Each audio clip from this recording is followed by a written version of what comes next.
शक्तिपात के माध्यम से कुंडलिनी जागरण के संबंध में कुछ जानकारी। जब समाधि की अवस्था में शक्ति आत्मा में प्रवेश कर जाती है तो प्राण की क्रियाशीलता का क्या होता है? शक्ति के आत्मा में प्रवेश कर जाने का प्रभाव शक्ति के सभी स्तरों पर पड़ता है।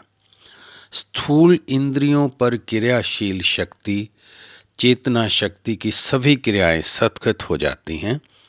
पंच प्राण की पांचों क्रियाएं अत्यंत ही मंद हो जाती हैं। यहाँ तक कि किसी सूक्ष्म यंत्र से हृदय गति, सांस का चलना अथवा अंतड़ियों की क्रियाओं को पकड़ा नहीं जा सकता। कई बार ऐसी अवस्था देखकर लोग साधक को मृत समझ जाते हैं। नाखूनों तथा बालों के बढ़ने की गति भी अत्यंत मंद पड़ जाती है।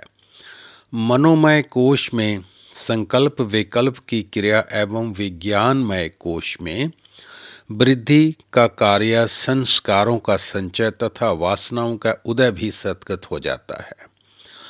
इसमें एक अंतर बना रहता है कि यहाँ प्राणमय कोश की क्रियाएं अत्यंत धीमी होते होते एकदम धीमी हो जाती हैं, वहीं अन्य सभी कोशों की क्रियाएं एकदम बंद जैसी ही हो जाती हैं।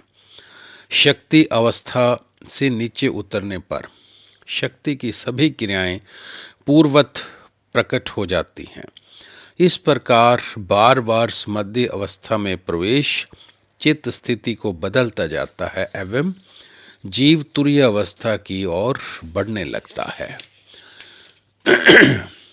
तो इसलिए योग मार्ग में समाधि को भी साध्य नहीं अपितु साधन के अंतर्गत माना गया है, क्योंकि समाधि के पश्चात भी साधक को तुरीय अवस्था प्राप्त करनी होती है। समाधि को साधन के अंतर्गत मानकर योग मार्ग का यही संदेश है कि समाधि प्राप्ति साधन का अंतिम लक्ष्य नहीं है। समाधि साधन का एक पड़ाव है, तुरीय अवस्था की प्राप्ति का माध्यम है। समाधि तक पहुंचकर यात्रा पूरी नहीं हो जाती।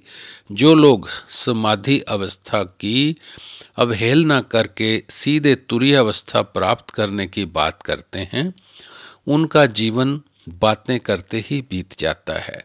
न उन्हें समाधि अवस्था प्राप्त होती है और न तुरीय ही। इन अवस्थाओं की प्राप्ति के लिए चित्त शुद्धि आवश्यक है, जो कि शक्ति जागृति के आश्रित है। जय गुरुदेव।